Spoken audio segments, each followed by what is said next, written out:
Good morning and welcome to Life Without Shakers, back in Lakeland once again, and today starting off from the isolated little village of Kentmere for something of an unknown quantity. It's either going to be the lesser Kentmere Horseshoe or the greater Kentmere Horseshoe.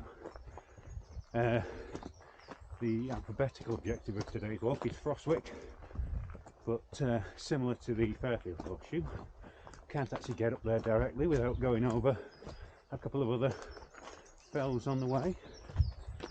So,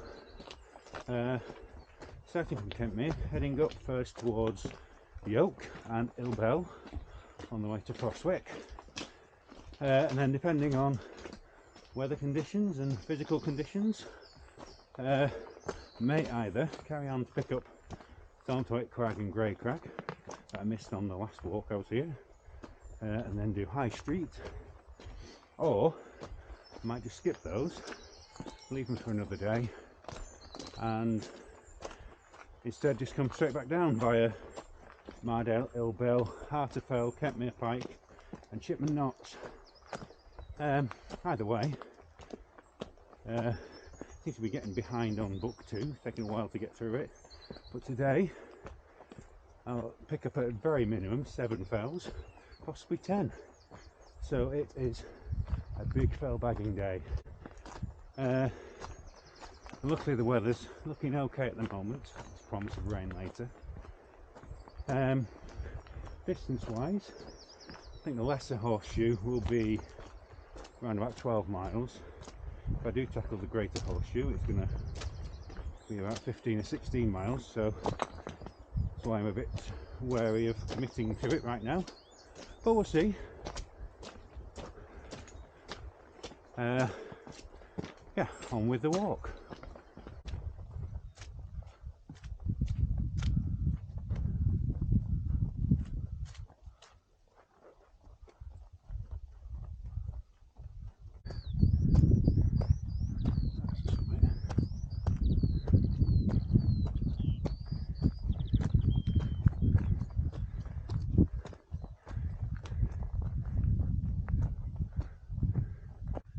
Right, after well over an hour and almost a quarter of the total distance, I finally arrived at the first summit of the day. This is Yoke. This is 2,309 feet in altitude. Wainwright number 18, I believe, of the Far Eastern Fells. I've lost count momentarily. Yeah, Wainwright says Yoke is best known as the southern outpost of the Ilbel Ridge leading up to High Street from Garban Pass, and is usually dismissed as a dull, unattractive mound. I must admit it took a while to work out that this was actually the summit of it. I think that's Mardale Ilbel, sorry, Ilbel, not Mardale Ilbel. That's Ilbel right in front of me there, so it won't take too long to get to the next summit. So I'm going to press on.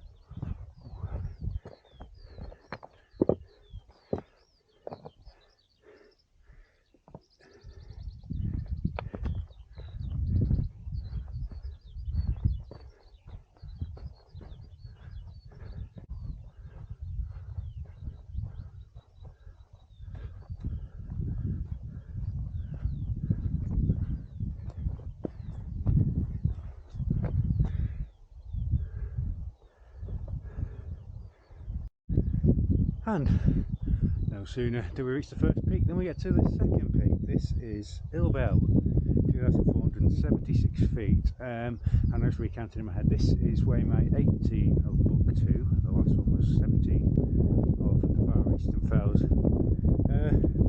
Wainwright says the graceful cone of Ilbel is a familiar object to most residents of South Westmoreland, and those visitors who approach Lakeland by way of Kendal and Windermere, although few know it by sight and can give it a name. Fewer still its correct name.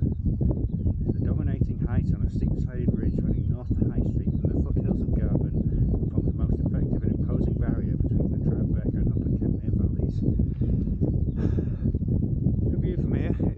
the high point of the first half of the walk, unless I do the Greater Horseshoe.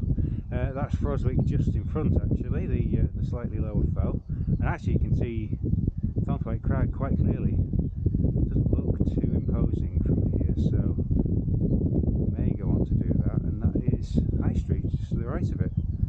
Again, not too bad at the moment. Well, there is a band of clouds swirling around behind me, so we'll see what happens in the next hour or so. Until then, let's get a move on. Oh. Buddies.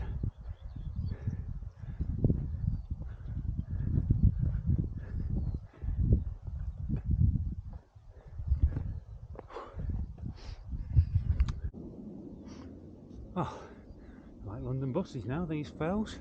This is Froswick, or Froswick if you're from these parts. This is the third fell of the day. Wainwright number 19 in total in the Far Eastern Fells. This is 2,359 feet. Yeah. As I've just done, Wainwright points out, Froswick is rarely climbed direct. Invariably, its summit is gained incidentally during the course of the Ilbel Ridge Walk, starting at Garvan Pass. Froswick takes its pattern from Ilbel in remarkable degree, almost humorously seeming to ape its bigger neighbour.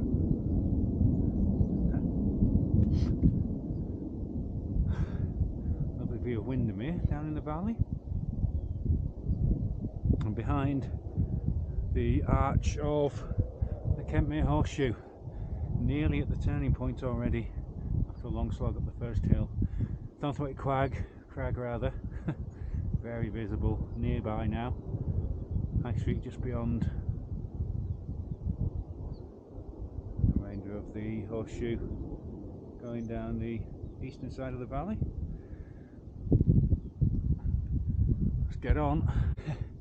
Just a quick look back down the valley. Shows what Wainwright was referring to. It's quite comical how Froswick looks almost identical to Ilbel just behind it and slightly higher.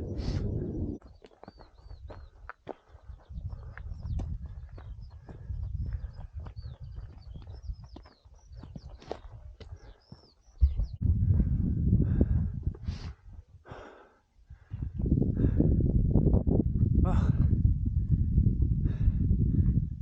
made it to the fourth summit of the day. This is Thornthwaite Crag, 2,569 feet. Wainwright number 20 of the Far Eastern Fells. Should have been 17. Well, hey, made it eventually. Yeah, behind me is the imposing Thornthwaite beacon. Sometimes difficult to recall the details of familiar summits, but surely all who have climbed Thornthwaite Crag will identify it in memory by its remarkable 14-foot column, one of the most distinctive cairns in Lakeland. Right, well, as you can see, just about behind me, the cloud is holding off to the west at the moment, and the going's been relatively easy, so I have committed myself to the extra 4 miles or so of the Greater Horseshoe now. Most of that extra distance is trudging out along the ridge to pick up Grey Crag, which is annoying because I should have done that before. But if I don't do it now, it's going to get left to on its own, and that'll be even more awkward. So let's go there now.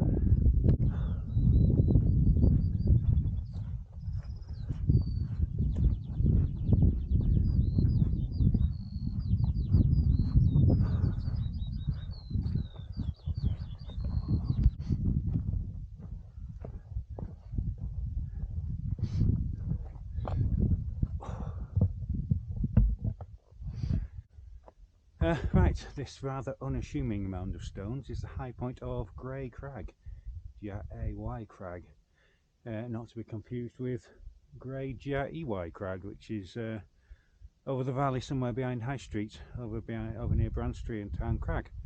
This is 2,286 feet, Wainwright number 21 of the Far Eastern Fells. It should have been 18, but no matter. Picked it up eventually. Now I've picked up all the other ones that I should have done on previous walks, it's time to trek back along the ridge, pick up the Kentmere Horseshoe again and do the walk I'm supposed to be doing today. Right, 8 miles in and I'm back on track. Detour over. Next stop, High Street.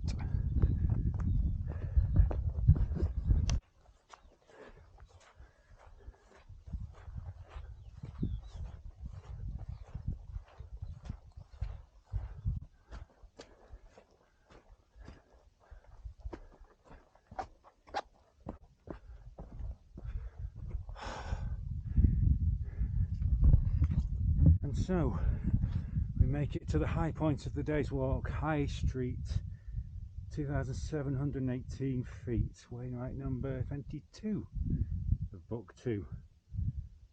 And you can see why I'm glad of making an early start this morning. The cloud has finally caught me. It's starting to drizzle a bit. Wainwright says most of the high places in Lakeland have no mention in history books, and until comparatively recent times, when enlightened men were inspired to climb upon them for pleasure and exercise, it was fashionable to regard them as objects of awe and terror, and their summits were rarely visited. Not so High Street, which has been known and trodden down through the ages by a miscellany of travellers on an odd variety of missions, by marching soldiers, marauding brigands, carousing shepherds, officials of the governments, and now by modern hikers. Its summit has been in turn a highway and a sports arena and a racecourse, as well as it is today, a grazing ground for sheep. The long whaleback crest of High Street attains a greater altitude than any other fell east of Kirkstone. Walking is easy on the grassy top, a factor that must have influenced the Roman surveyors to throw their road along it. That being said, there's not actually that much of a view, because all you can see either side is the rest of the plateau of High Street. See the other ridges in the distance though. Right, time for lunch, and then time for heading back home via the eastern leg of the Horseshoe. Right, coming down High Street now. Good view ahead of Yoke and Ilbel and Froswick. Thornthwaite Crag, keep calling it Quag. Thornthwaite Crag, Windermere in between, and off to the left, Mardale Ilbel.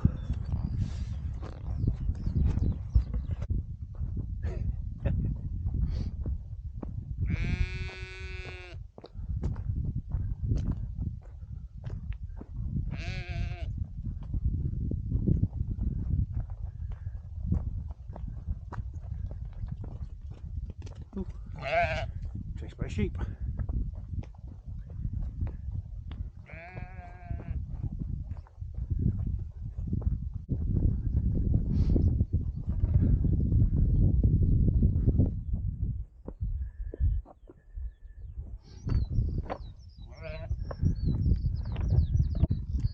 This is Wainwright number 7 for the day. 23 overall in the Far Eastern Fells. Mardale Ilbel, 2,496 feet. Mardale Ilbel has received scant mention in Lakeland literature, and admittedly is mainly of nondescript appearance, yet one aspect of the fell is particularly good, and appeals on sight to all who aspire to a little mild mountaineering.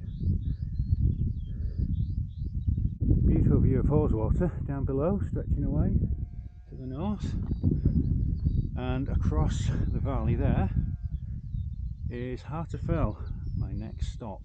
On we go.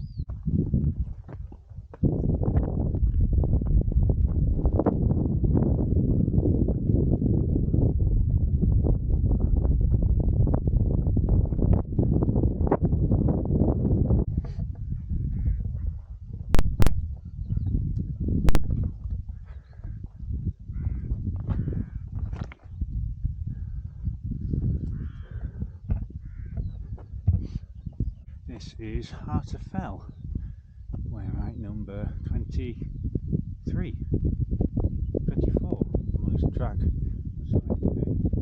number 24 of the Far Eastern Fells, 2,539 feet.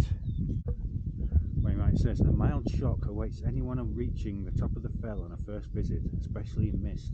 but there is a spectral weirdness about the two highest cairns. The stones support an elaborate superstructure of iron fence posts and railings, which, having served their original mission, now act as a adornment that has a nightmarish quality. Nice view, though, down to the north, down towards the Eden Valley and the Pennines beyond, all water in the near ground. Right, 2 fells to go today, and I'm glad to say after veering east and west and north, from now on it's all points south back towards Kentmere.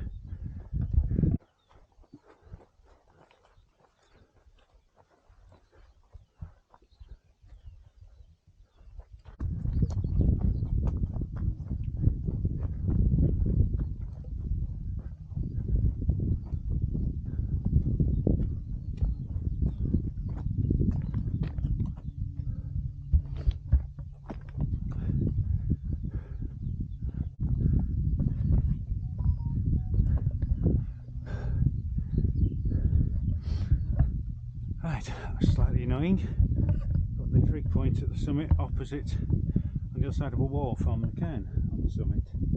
This is Kentmere Pike, 2,397 feet. This is Wainwright number 9 for today, number 25 of the Far Eastern Fells, and number 60 overall, which means I'm now well past a quarter of the way through all the Wainwrights, and I'm still not finished on book 2 yet. Wainwright says the top of the fell is an unattractive and uninteresting place, robbed of any appeal it might otherwise have had by a high wall that bisects it from end to end.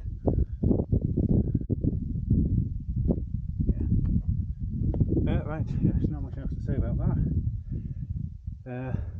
Wonderful view of the craggy eastern slopes of Yoke on the other side of the valley though.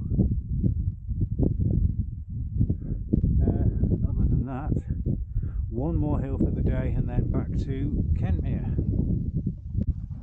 Coming down off Kentmere Pikes, and there's a spectacular view off to the west. You can see all the way out to the sea.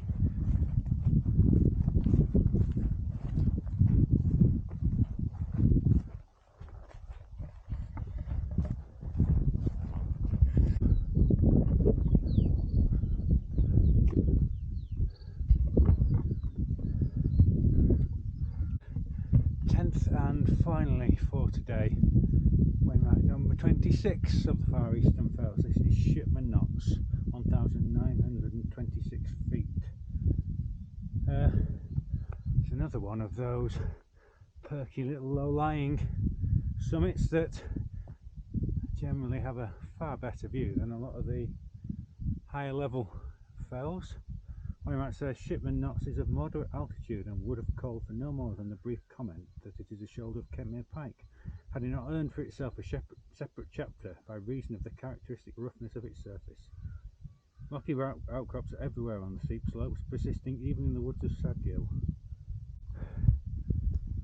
Lovely view of the Kentmere Valley below, Windermere just poking out beyond. And the way back to Kentmere begins here. Pretty steep descent, but I'm nearly back now. And here are all those rocky outcrops that AW mentioned. There are lots of them.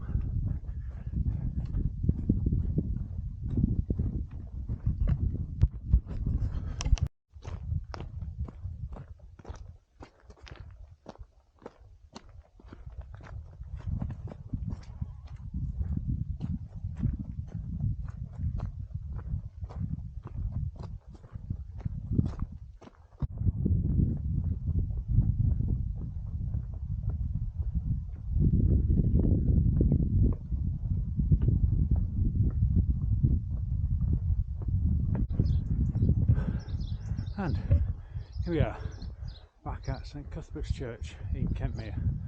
A fraction under 16 miles in a fraction under 7 hours. It's not bad going actually, given all the stoppages. Definitely done shorter walks in a longer time than that before now. Not to mention also 10 whole summits today. That's about 30% of all the summits in Book 2, chalked up in one walk. And this is Journey's End. Right, well, I hope you've all enjoyed watching that. Hope you can join me again next time for even more of the Far Eastern Fells. Until then, bye.